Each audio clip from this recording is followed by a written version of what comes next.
ഞാൻ ആ സൈഡിൽ എന്തൊക്കെയോ ചെയ്യുന്നുണ്ട്. നിങ്ങൾ കാണുന്ന ടേബിളിൻ്റെ ഒരു സൈഡിലായിട്ട് ഞാൻ ക്യാമറ ഷൂട്ട് ചെയ്യണത് റീലൊക്കെ ഇങ്ങനെയാണ് ചെയ്യണം. ക്രാഫ്റ്റും ചെറുതായിട്ട് പാളി പോകാറുണ്ട്. അപ്പം നമ്മളിപ്പോൾ ഇത്ര നേരം ചെയ്തുകൊണ്ടിരിക്കുന്നത് ഒരു ടിഷ്യൂ എടുത്ത വെള്ളത്തിൽ ഡിപ്പ് ചെയ്തിട്ട് അതിൽ ഫെവിക്കോളും അതേപോലെ നിങ്ങൾക്ക് ആഡ് ചെയ്യേണ്ട കളറും ചേർത്ത് മിക്സ് ആക്കിയിട്ട് ഇന്നൊരു വാലൻറ്റൈൻസ് ഡേ എഡിഷൻ ക്രാഫ്റ്റ് ചെയ്യാൻ പോകുക. അപ്പോൾ വാലൻറ്റൈൻസ് ഡേ ഒക്കെ വരികയല്ലേ, അപ്പോൾ ബോയ് ഫ്രണ്ടിനോ ഗേൾ ഫ്രണ്ടിനോ ആർക്ക് വേണമെങ്കിൽ ഗിഫ്റ്റ് ചെയ്യാൻ പറ്റുന്ന നമ്മുടെ സ്വന്തം ഹാൻഡ് മെയ്ഡ് ആയിട്ടുള്ള കുറച്ച് ഗിഫ്റ്റ് കൊടുക്കാൻ വേണ്ടി ഐഡിയാസാണ് ഇത്. നമ്മൾ ചെയ്യാനൊന്നുമില്ല, ചെറിയൊരു A4 ഷീറ്റോ അല്ലെങ്കിൽ ഇങ്ങനത്തെ കാർഡോ എന്താ ഉള്ളത് വെച്ചാൽ അത് എടുത്തിട്ട് വന്നോളൂ. നമ്മളിങ്ങനെ ജസ്റ്റ് ഇങ്ങനെ ഹാർട്ട് വരച്ച് കൊടുക്കുക. ഹാർട്ട് ഷേപ്പിൻ്റെ ഉള്ളിൽ ഈ ടിഷ്യൂ പേപ്പർ മിക്സ് ചെയ്ത് വെച്ച സംഭവങ്ങൾ ഫില്ല് ചെയ്ത് കൊടുക്കുക, കറക്റ്റായിട്ട് ഫില്ല് ചെയ്ത് കൊടുക്കുക.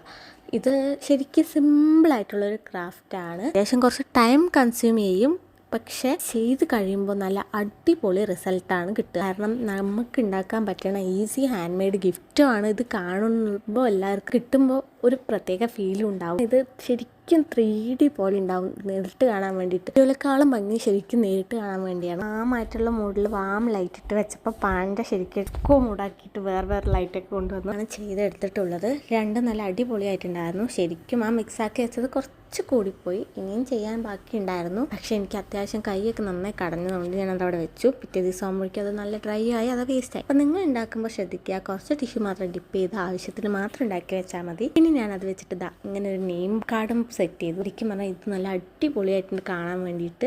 ഇത് നേരിട്ട് കാണുമ്പോൾ നല്ല 3D പോലെ ഇങ്ങനെ തൊടുമ്പോഴൊക്കെ ഇങ്ങനെ നമുക്കിങ്ങനെ നല്ല രസമായിരിക്കും കാണാൻ വേണ്ടിയിട്ട്. അപ്പോൾ ഈ ഒരു നെയിം കാർഡ് ഞാൻ ഉണ്ടാക്കി വെച്ചിട്ടുണ്ട്. അപ്പം നിങ്ങളുടെ വാലൻറ്റൈൻസിൻ്റെ പേരൊക്കെ എഴുതിയിട്ട് നിങ്ങൾ ഇങ്ങനത്തെ കാർഡൊക്കെ ഉണ്ടാക്കി കൊടുത്താൽ അവർക്ക് നല്ല ഹാപ്പി ആവും. ഹാൻഡ് മെയ്ഡ് ഗിഫ്റ്റ് കൊടുക്കുന്നത് എപ്പോഴും ഒരു പ്രത്യേക സന്തോഷമാണ്. ഇതാ ഈ ഒരു കാർഡും കൂടി ചെയ്തിട്ടുണ്ട്. ഇവരുടെ രണ്ടാളുടെ പേര് വലിയ പേരായതുകൊണ്ട് കാർഡിന് നമ്മൾ ലാൻഡ്സ്കേപ്പ് മോഡാക്കിയിട്ടാണ് ചെയ്തിരിക്കുന്നത്. അപ്പോൾ ഇതെല്ലാം നിങ്ങൾക്ക് ഇഷ്ടപ്പെട്ടോ ഇല്ലയോ എന്നൊക്കെ കമൻറ്റ് ചെയ്യുക. അപ്പോൾ അത്രയേ ഉള്ളൂ. എല്ലാവർക്കും ഉണ്ടെങ്കിൽ ലൈക്ക് ചെയ്ത് ഷെയർ ചെയ്ത് സബ്സ്ക്രൈബ് ചെയ്ത് സപ്പോർട്ട് ചെയ്യുക. ബൈ.